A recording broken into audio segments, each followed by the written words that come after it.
The Detroit Tigers have now dropped 5 of their last 6 after a shutout loss in Minnesota. Today on Locked On Tigers.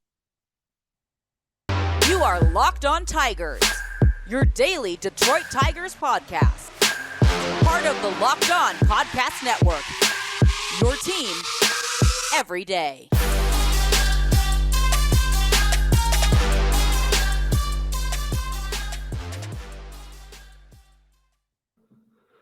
What is up, everybody? Today is Wednesday, May 25th, 2022. Thanks for making Locked On Tigers your first listen every day. We are free and available wherever you get your podcasts. I'm, of course, your host, Scott Bentley. I think I did that one out of order than I usually do as well. I've said that a couple of days in a row now. Welcome back. The Tigers drop this one 2-0 to the Minnesota Twins. I wasn't going to record tonight. I'm recording this right after the game. I wasn't going to record a show tonight. Lot of stuff happening in the world. I wasn't sure I really wanted to do this.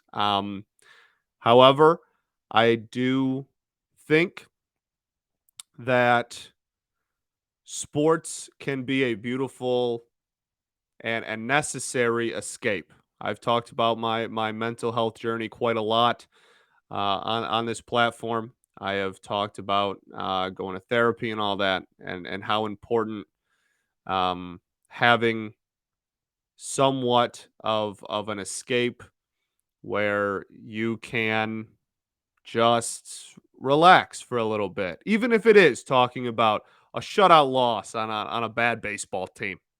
Even if it is that, I think that a lot of people find a lot of importance in that, and I have been fortunate enough to find myself in a position where I can provide that to people. So while this certainly is not about me at all, not even a little bit, not even a single iota, um, we're here, and we're going to have a good show. We're going to have a damn good show. And we're going to talk about Tigers baseball. And we're going to talk about how upset they make us. And we're going to talk about how they got shut out again.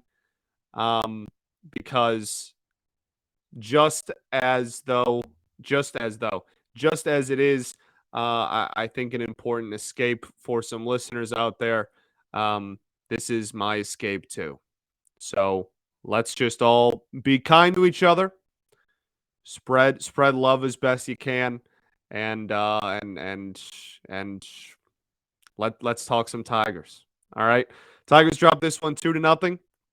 Like I said, another loss in Target Field. I feel like the Tigers just play really weird baseball games at Target Field. I don't know how to explain it. I just feel like Target Field is weird. There's like this little, it's not a curse because it's not always bad. It has been this year because pretty much everything this season's been bad. But I feel like just since the inception of Target Field, when I'm thinking of like, what are the weird games that happen? What are like the odd games?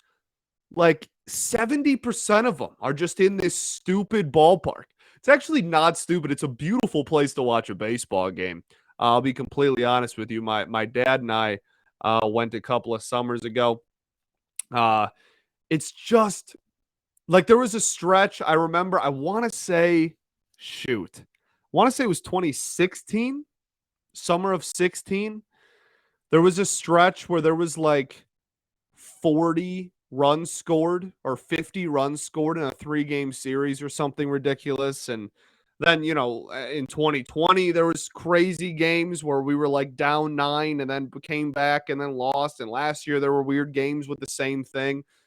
Like there's just something about playing in this ballpark that just brings out weird baseball when the Tigers play in it. And I'm kind of tired of it, to be honest with you. I'm really tired of it. And here we are, another shutout, another starting pitcher Shoves against us. Sonny Gray, 7 innings, 4 hits, no runs, 1 walk, 10 strikeouts. That's a great day at the office, ain't it? This offense, and look, you know the sad part? We're like a week away from June. We are literally a week away from the month of June. What are we doing, man? What are we doing? So ridiculous. We are a week away from June. And the OPSs read as follows: 533, 520, 733, 573, 558, 450, 629, 624, 461, 577. Those were the OPSs of everyone that entered the ball game tonight. So that includes Dad's Cameron, even though he didn't have an at bat. He has a 450 OPS. That is one OPS over 700. Sorry, that's one OPS over 650. That's one OPS over 630. Willie Castro, second in the lineup in OPS with a 629. Spencer Torkelson, with a 190 batting average, has your third highest OPS at 624. What on earth are we doing? Robbie Grossman, I don't know why anyone throws him balls out of the strike zone. He spits on everything that's out of the zone, and I love him to death for it. The problem is, all you have to do is throw 3 balls in the strike zone, and Robbie's toast. That's it. 1, 2, 3. Good morning, good afternoon, and good night, as the old adage goes. That's it. That's it. He was 0 for 4 with 3 Ks. His batting average dips below 190. His on-base percentage is still 306, which I think that continues to be the saddest part of all this, is that he is still second on the team in on-base percentage with this lineup that we put out there tonight. Second on the team in OBP. Here's the thing. I love Miguel Cabrera. I love him. We all do. He's an icon. He's a figure of this team in this city, and he's going to have 24 is going to be retired as soon as he retires, and there's probably going to be a statue out there next to Cobb and Horton and Gehringer and Kaline and all them, right? He is pushing 40, and his 733 OPS comfortably leads your team. He is over 100 points higher in OPS than the next closest player on the team with this lineup tonight. And that person's Willie Castro, who's in the midst of a 1 for 22 stretch. Is it longer now? 24? Unbelievable. And we're almost to June. There's no more, just wait, guys. Everybody just wait. It'll all be all right. Just wait. The offense will come around. I was just wait guy. That was me. It's now almost June. You don't get to be just wait guy or girl anymore. You don't. Sorry, you don't. It's unbelievable. It's the end of May, and we have a team full of 500 OPS players. I think it's pretty safe to say that if you went and you asked everybody, anybody in this fan base, hey, on May 25th, what's your worst case scenario? Right? I think, people love to play that game. Best case, worst case scenario for a team this upcoming season. If you would have picked by the end of May 31st or June 1st, however you want to word it, what is your worst case scenario for this team? I think you would have been hard pressed to even find somebody who, with all the optimism and all the hype that this team had going into on opening day, that I think it would have been difficult to even find somebody who would have said, you know what? I think worst case scenario is like second worst record in all of baseball, third worst, bottom three record in all of baseball, the worst offense in baseball, and 4 starting pitchers all hurt. I think most people would have given you a better worst case scenario than that. And here we are. It is still only May 25th, however, and we do still have a lot of baseball to be played. It's just unfortunate that you have probably dug yourself into such a deep hole that even if you do turn it around and play some good baseball, it might be too little too late. That's super unfortunate. Super unfortunate. Let's talk about the pitching in this game. Done with the offense. Let's talk about the pitching. First, though, got to tell y'all about LinkedIn Talent Solutions. Spring in the air. What a beautiful last couple of days in the Motor City, by the way. 2 days ago was a little chilly, got a little bit cold for my liking, but like the last couple of days, like that spring, like mid 60s and sunny vibe. Oh, nothing beats it. Nothing beats it. So with spring in the air, it's the time of renewal and growth, personally and professionally. As your small business grows, LinkedIn Jobs is here to make it easier to find the people you want to talk to faster and for free. Create a job post in minutes on LinkedIn Jobs to reach your network and beyond to the world's largest professional network of over 810 million people. That is a lot of human beings. Then add your job to the purple hiring frame to your LinkedIn profile to spread the word that you're hiring so your network can help you find the right people to hire. Simple tools, screening questionings make it easier to focus on candidates with just the right skills and experience so you can quickly prioritize who you'd like to interview and hire. That's why small business rates LinkedIn Jobs the number one source in delivering. That is how you say that word. Quality hires versus leading competitors. LinkedIn Jobs helps you find the candidates you want to talk to faster. So did you know every week nearly 40 million job seekers visit LinkedIn? This is the place to be, for real. Post your job for free at linkedin.com/LockedOnMLB. That's linkedin.com/LockedOnMLB to post your job for free. Terms and conditions apply.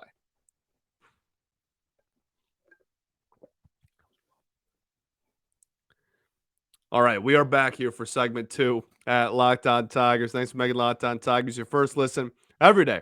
For your next listen, check out the Locked On Now podcast. Recaps of MLB games with analysis from all of our local experts here on the network. Taking fans to the season like no other network. Free and available wherever you get your podcast. I can't speak, apparently. Goodness gravy. That was rough. That was really rough. For a great podcast and a great product, really butchered that. That's on me. I gotta get in the lab and be better. I gotta grind. Get back on my A game. That was really tough, and I genuinely apologize. Okay, let's get back to the team that probably owes us an apology at this point in the year. The pitching. Let's just do Bo Brisky right now. We won't spend too much time on him, to be honest with you, because there's not a whole lot to talk about. Look, the fact of the matter is, with Brisky at this point in his development, until he finds even just one pitch that can generate consistent whiffs or that he can lean on to get a whiff, this is what he's going to be at the major league level. And in the minors, that pitch was the changeup, especially when it was pitch mixed and tunneled well with the four seam. He was able to get whiffs on both of those pitches. It's not the case at the major league level so far. 5 whiffs in this one, 3 on the four seam, 2 on the changeup, and 0 Between the curveball and slider combined, which he threw, again, combined 22 times. So he only even generated 2 swings on them, period. The curveball and the slider, and only 4 called strikes on both of them combined, period. So was honestly just not, I mean, the slider and curveball seemed to be pretty uncompetitive pitches in this one. Then went very four-seam fastball heavy, almost 50 four-seam fastballs on 90 in a 90 pitch outing. The average exit velocity wasn't too bad in this one. 86 and a half, less than 86 and a half miles an hour. The average exit velo on the changeup was really solid, 76 and a half miles an hour for the average. I mean, that's really solid. It's a lot of weak contact, 6 balls in play. The problem is just, I mean, like the CSW percentage was 20. 20% is very low for a 90 pitch outing.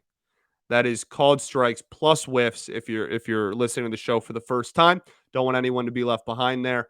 It's a stat I personally like to bring up a lot. I think we like to talk about it a lot, and I think it's a really good indicator of how well you were pitching and how well certain pitches were being utilized and how effective they were. And just not a whole lot of effectiveness tonight. You're not getting called strikes, not getting whiffs. What do you you know what I mean? Like what are we talking about? It's hard to think that you're going to have a super productive. And he only gave up 2 runs, but he did that in 4 innings. He had 90 pitches in 4 innings and gave up 6 hits and 2 runs. This wasn't some catastrophic, implosion of a performance. But it was just highlighting the where he is in development right now, which is inability to throw a pitch that can generate a swing and a miss, or rely on a single pitch to be like, hey, I need a whiff right now. This is what I'm going to go to. He doesn't have that in his bag, at least at a major league level. It is developable. His changeup is a pitch developable. That's a fun word. It is a pitch that in the minors was effective in that regard. And I think it could be at the major league level. I really like his changeup a ton. I'm a big fan of Bo Brisky. I am. This is not, to say that he'll never be able to do any of these things. But, excuse me, it's just right now, that's just where we're at. There's no swing and miss ability right now. And he's relying a lot on just trying to miss barrels. And there's a lot of flyouts to the warning track when Bo Brisky takes the bump right now. So that's just where he's at with his development. Not really costing the team anything. We lost 2-0. The bullpen shined again, and Brisky left there with only giving up 2 runs. Not going to sit here and complain for half an hour about the pitching when the offense can never provide the pitching any sort of support ever. Ever. 2-0. Didn't give up a run after the, 3rd inning? Yeah. It was 2-0 after the 3rd, and it was a 2-0 final. Bo Brisky pitched through the 4th. There you go. Certainly not his fault that we lost the game, even though it wasn't some stellar outing. So he'll probably get the ball again in 5 days. I can guarantee you, actually, given the injury state and everything, he's going to get the ball again in 5 days. Just needs to work on that. And I don't think it's really, I'll end on this. I don't think it's really a pitch mix thing per se. I think it's a major league pitch mix thing. I think there are certain, there's some caught in my throat. I'm so sorry.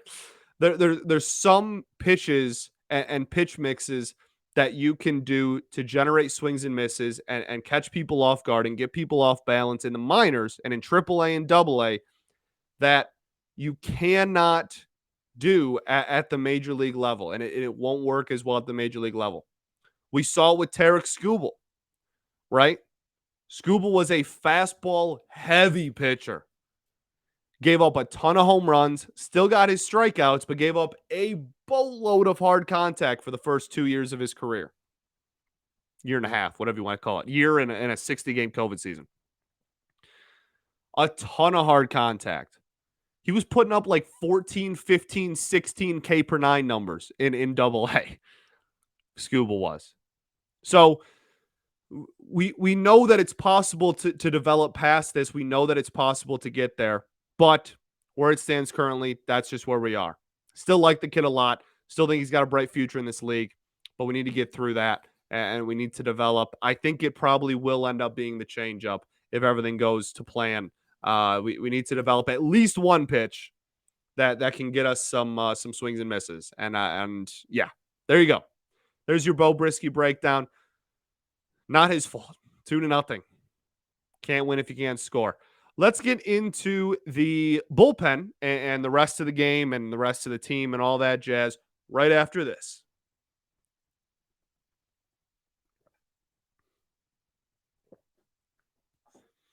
All right, everybody.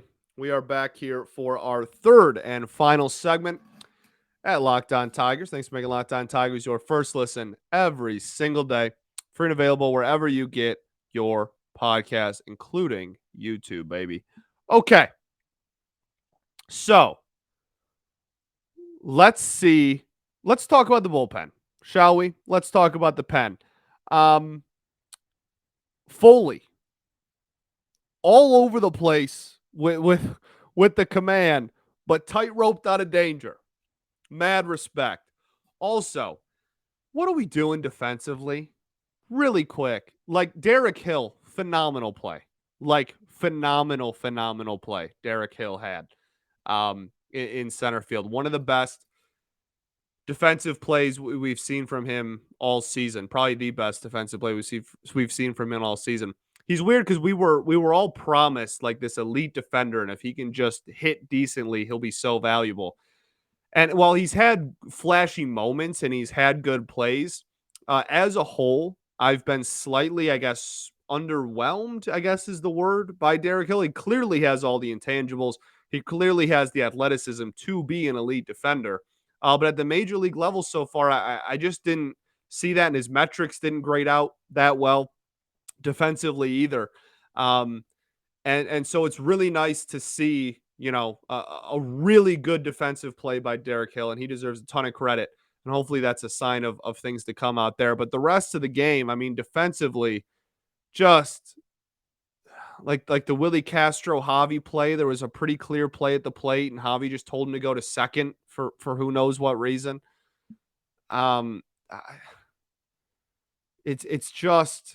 It's one thing after another. It's bad defense on a night in and night out basis. It's bad offense on a night in and night out basis. It's 4 of 5 starting pitchers all being on the injured list at the same time. It's unbelievable.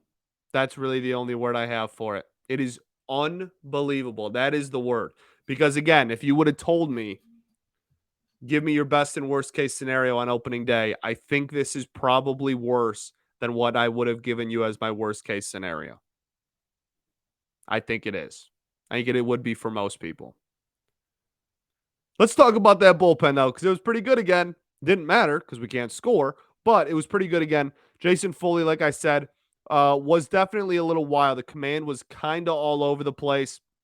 The stuff I thought was okay, which is really my biggest thing with Jason Foley most nights is like, I don't know if I'm going to get like really impressive end of 2021 Jason Foley where I was really impressed by the movement, or if I'm going to get like, no, like I don't think this stuff belongs on a major league roster, Jason Foley. I was really impressed with him. His slider velocity was up like 3 miles an hour out of nowhere. He was slinging the thing. He just had no clue where it was going. But we're used to that in this bullpen, so whatever. Didn't give up any runs. His ERA in the year is now 3.09. Jacob Barnes. Love me some Jacob Barnes. Did give up a hit and a walk as well. His stuff, he threw a slider in this one that was like pretty clearly not a cutter.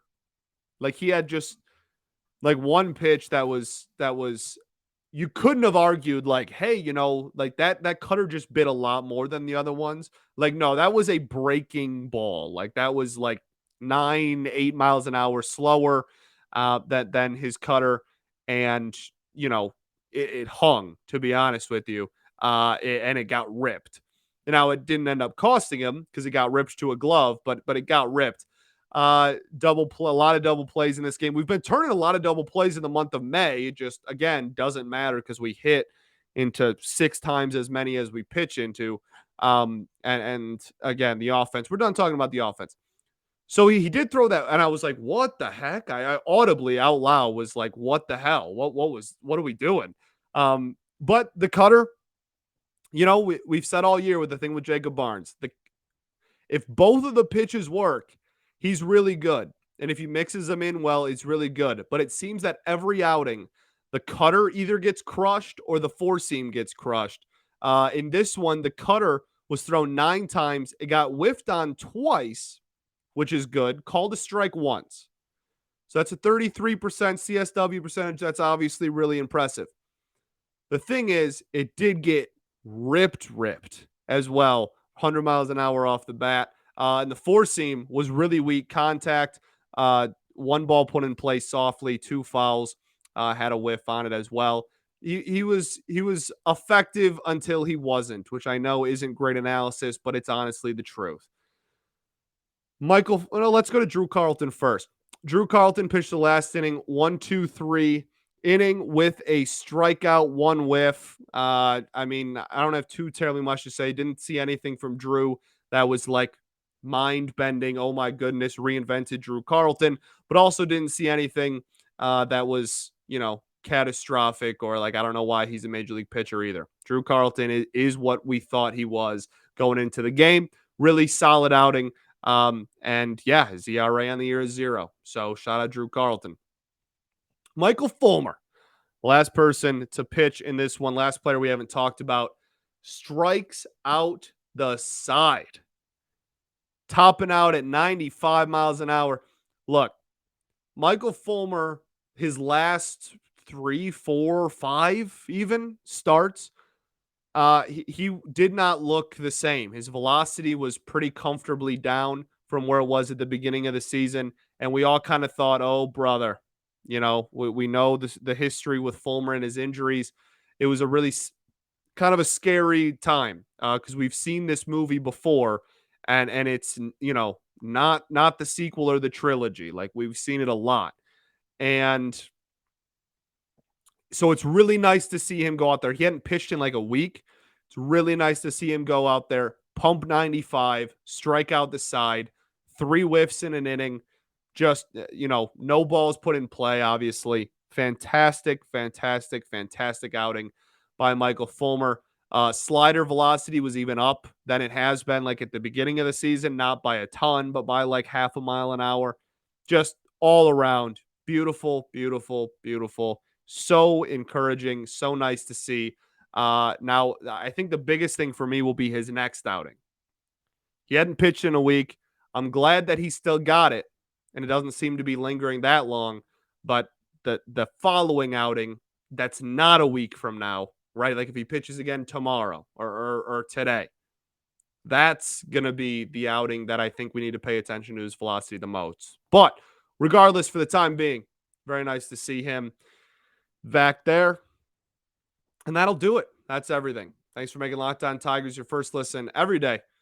Now make your second listen to Locked On MLB podcast. Host Paul Francis Sullivan brings humor, passion, and his unique perspective on every team. The biggest stories from around the league. Follow the Daily One League, the Daily One, the number one daily league-wide podcast, Locked On MLB on the Odyssey app, YouTube, or wherever you get your podcast. And that'll be it. The Detroit Tigers drop another one. That is 5 of our last 6. And this kind of ultimatum I put on the team going into this stretch where I said these next 14 games would for more or less determine what kind of team this is this year and where we're going to end up in the season. Not off to a great start. But I do, even though we're talking about a team that is struggling immensely, I do hope that maybe Maybe you were able to take your mind off of other things for half an hour. Because there's a lot of bad going out there. So I don't say going to therapy is dope just as a fun thing at the end. I genuinely mean it. Take care of your mentals. Be sure to give yourself a break from everything. Um, Fight for what you believe in always, but make sure you take care of your mentals and take care of your family, take care of your friends, take care of your people, take care of yourself. Take care of yourself.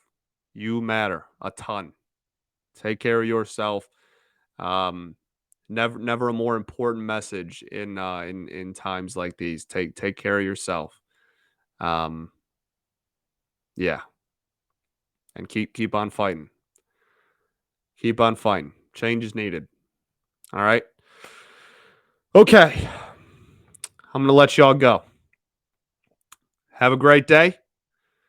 Peace and love. Going to therapy's dope. And I'll catch y'all tomorrow. Hopefully, recapping a win. Is Ronnie Garcia really starting this game tomorrow? Today, as you're listening to this? Are we really about to get a Ronnie start? Oh, really quickly. This is a pump fake ending. That's what you call a pump fake. Nice little Jordan one-arm pump fake. Don't expect Ronnie to go deep into the game for the same reason that we've talked about Willie Peralta over the last couple of days, right? Okay. Just so we're all clear about that. Like Ronnie Garcia starting, I think it's going to be like an opener type thing, like 2 or 3 innings tops. Because again, going from reliever to just like being a starter is way more difficult than people realize. I don't think Ronnie's going to go out there and give you 5, even if he's shoving. Like even if he has a shutout through 3, once that pitch count gets into the 30s, I don't expect him to go too much longer. So Ronnie Garcia is starting, but I think it's probably safe to say it's going to be somewhat of a bullpen day. Let's get a win, though. Let's win in this weird-ass field. All right? Let's win in Target Field. Peace and love. Going to therapy's dope. I'll catch you tomorrow, baby. Go Tigers.